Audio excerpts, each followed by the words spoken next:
Baik, untuk kali ini kita akan mengerjakan praktikum lab Windows Task Manager. Di lab ini kita akan menggunakan Task Manager ya. Kita akan mengeksplor apa saja fitur-fitur yang ada di Task Manager. Kemudian yang kita butuhkan untuk praktikum kali ini adalah PC atau laptop dengan akses internet. Oke, untuk instruksi yang pertama yaitu kita akan mengeksplor tentang proses di dalam Task Manager. Yang pertama adalah kita harus membuka command prompt. Klik start, lalu kita search command prompt di sini. Kita buka command prompt. Oke, kita minimize terlebih dahulu. Lalu kita membuka sebuah web browser.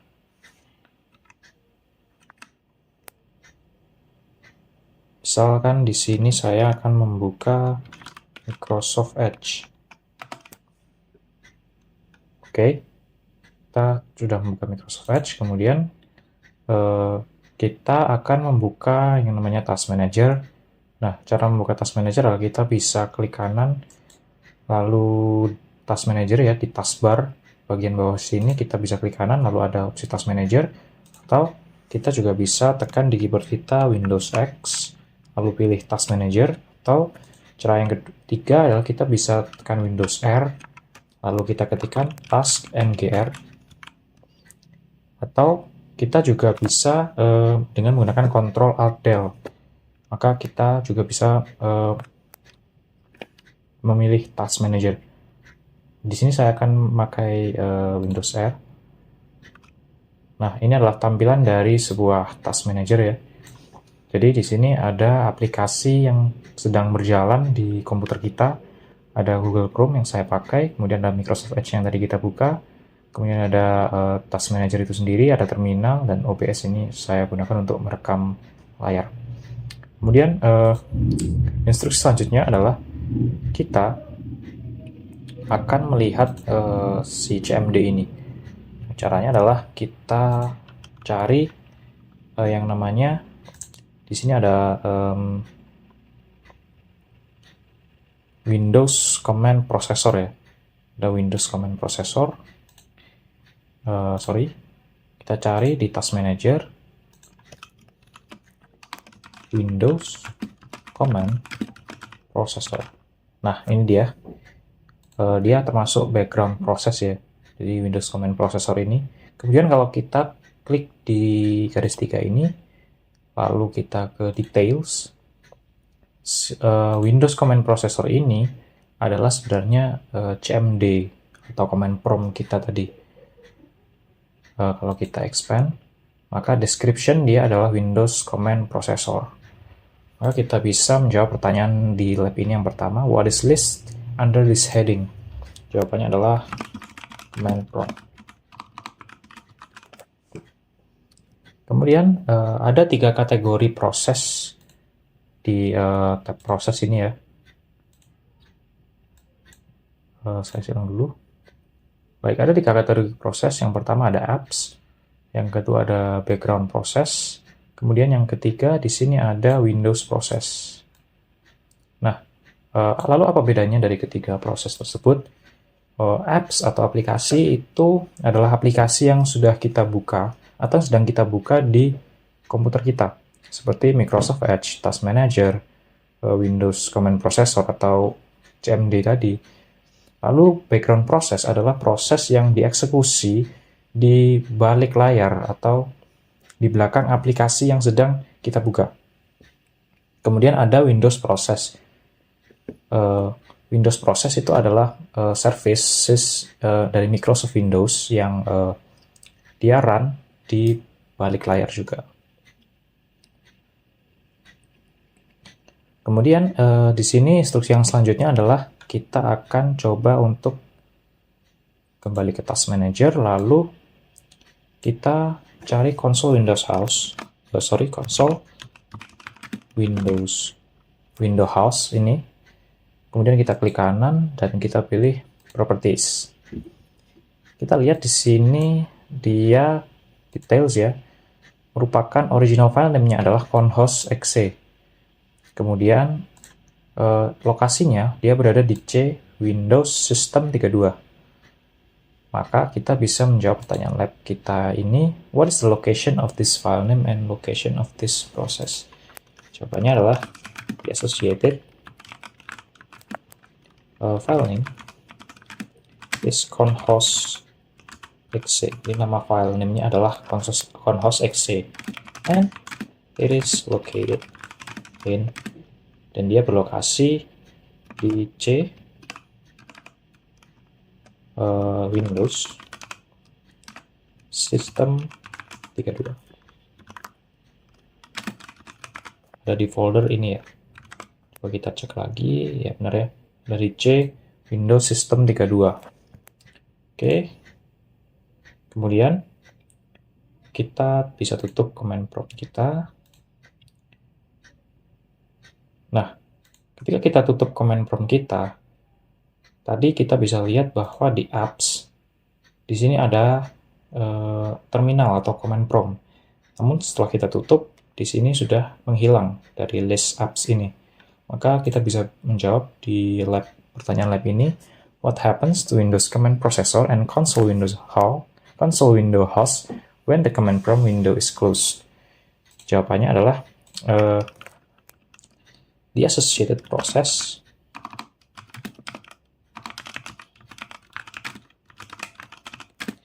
have ended atau telah berakhir ya, and are no longer listed in the task manager. Jadi sudah tidak ada di task manager ketika kita sudah menutup suatu aplikasi.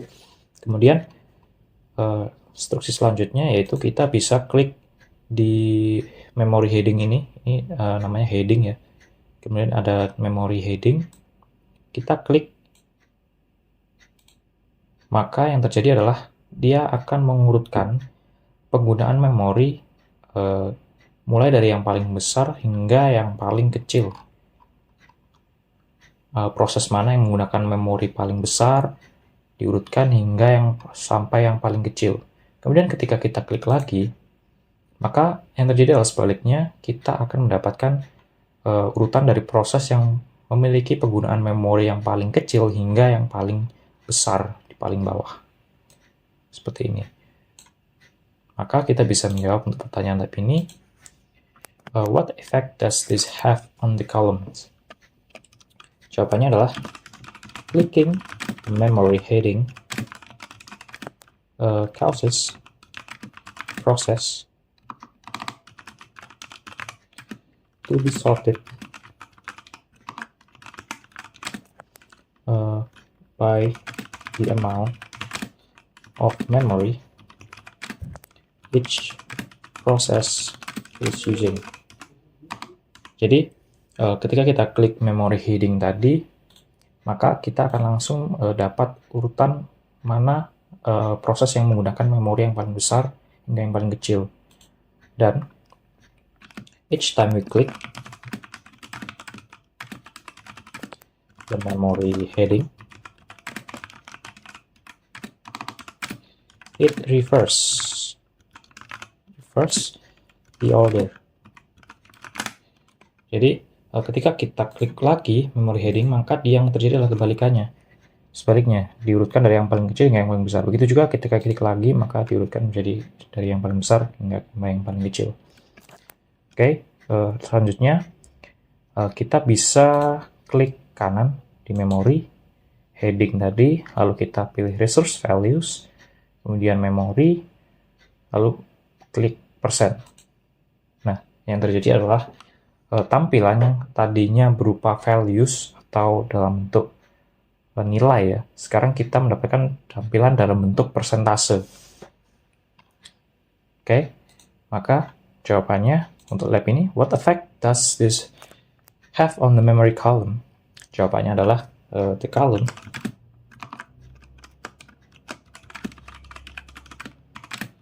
now displays memory usage in percentage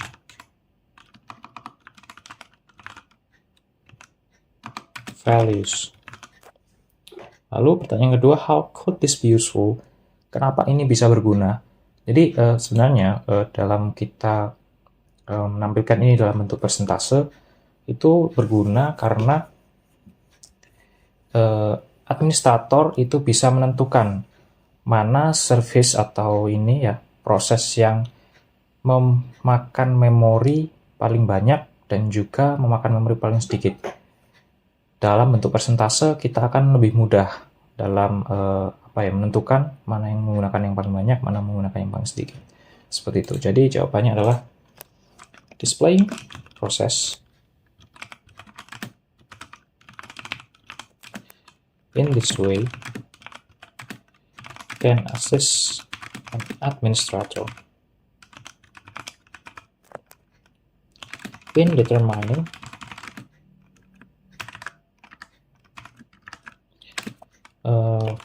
what services may be causing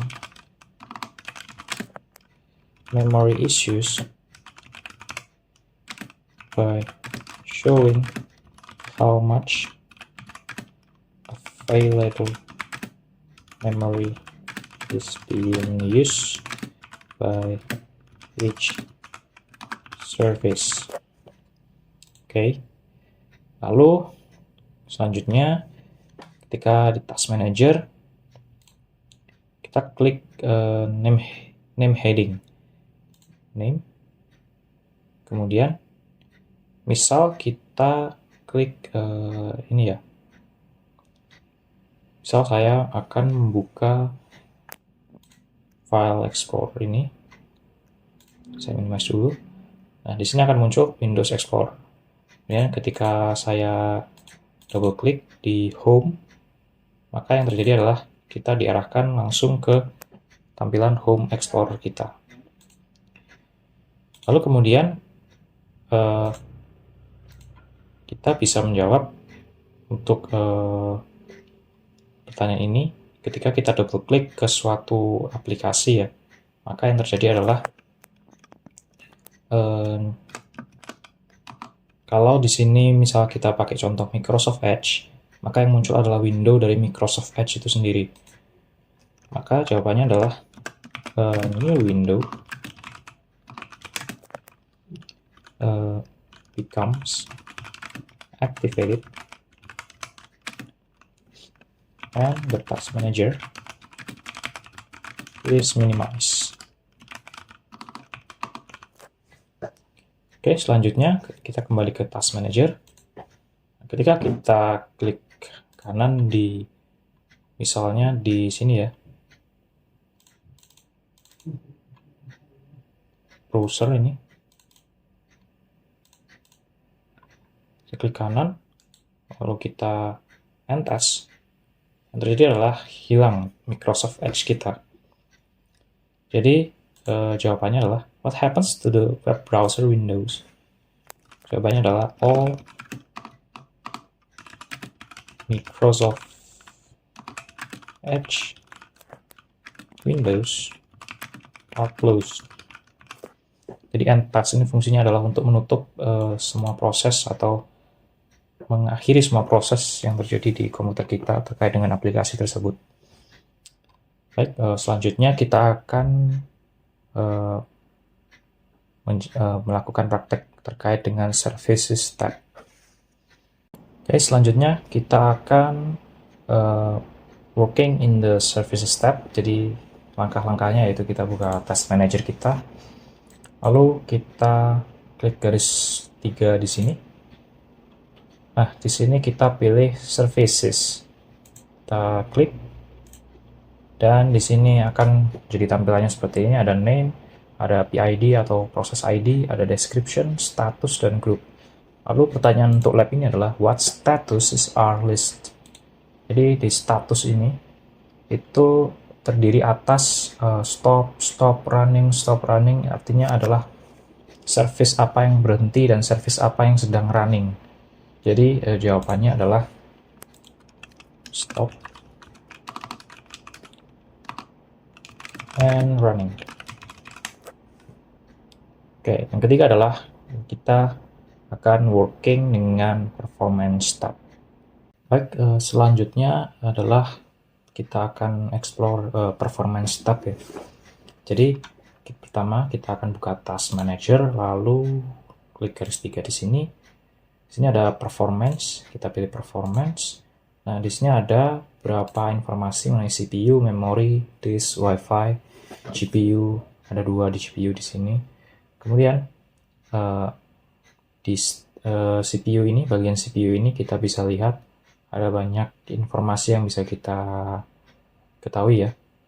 Untuk menjawab lab ini, how many threads are running? Jadi di komputer saya threads-nya ada 2724, 2723 ya. Maka kita bisa jawab di sini 2723. Kemudian berapa banyak proses yang sedang running? Prosesnya ada 216, sekarang jadi 215 proses. Kalau untuk menjawab pertanyaan ini 215. Lalu kita akan berpindah di sini di memori. Nah, di memori ini kita juga banyak informasi yang bisa kita ketahui. Contohnya adalah pertanyaan ini, what is the total physical memory? Jadi total memori fisik yang saya punya di sini ada 11,8 ya di bagian sini, 11,8 atau 12 giga. Maka kita klik 12 GB. Kemudian what is the available physical memory? Available-nya adalah 6,2. Jadi saya sudah pakai 5,5, sisa 6,2. 6,2 GB. Kemudian, how much physical memory is being used by the computer? Seperti kita tahu, saya memakai 5,5 GB, sehingga di sini jawabannya adalah 5,5 GB. Lalu selanjutnya untuk koneksi network, saya di sini menggunakan WiFi. Jika dicontoh di lab ini menggunakan Ethernet, maka di sini saya menggunakan WiFi. Untuk WiFi, what is the link speed? Jadi link speed kalau dicontoh di sini adalah Ethernet ya, maka dia jawabannya adalah Ethernet. Karena saya di sini menggunakan WiFi, maka di sini saya akan menjawab WiFi. Kemudian, what is the IPv4 address of the PC? Jadi di sini ada informasi mengenai IP saya, IP address, yaitu ini ada 192.168.111.143. Tentunya setiap komputer berbeda ya untuk IPv4 address ini, setiap jaringan berbeda. Jadi saya akan ketik 192.168.111.143. Oke, lalu kita juga bisa membuka resource monitor dari Task Manager ini. Caranya di tab performance kita klik titik 3 di sebelah kanan, lalu pilih resource monitor. Maka di sini akan tersedia semua informasi tentang resource monitor. Dia ada overview, CPU, dan memori, disk, dan juga network. Kurang lebih sama dengan tab performance Task Manager. Oke. Lalu sekarang saya akan menjawab untuk reflection question-nya. Mengapa penting untuk seorang administrator untuk mengerti bagaimana bekerja dengan Task Manager? Jadi tentu saja jawabannya karena Task Manager itu adalah tool yang sangat berguna ya untuk administrator ketika akan melakukan troubleshooting sebuah problems dengan komputer itu. Task Manager itu menyediakan banyak informasi mengenai CPU, memori, disk, dan juga network, penggunaan jaringan, dan juga menyediakan cara untuk kita end sebuah proses. Jadi ketika proses itu sudah tidak terkendali, tidak bisa kita kontrol, maka kita bisa mengakhirinya melalui Task Manager untuk mengakhiri sebuah proses. Maka jawabannya adalah the task manager can be a valuable tool for an administrator when troubleshooting problems with a Windows PC. It provides information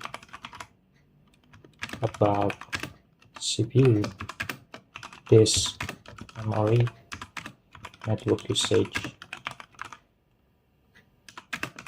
It also provides a way to end task or cancel process.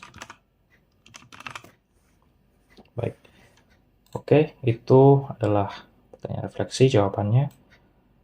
Mungkin cukup sekian ya, kita telah mempraktekkan lab Windows Task Manager, mulai dari kita tadi bekerja dengan proses tab, kemudian ada service tab, lalu hingga performance tab. Kita sudah mencoba semuanya. Baik, mungkin cukup sekian dari saya. Saya Gusti Gratia, terima kasih.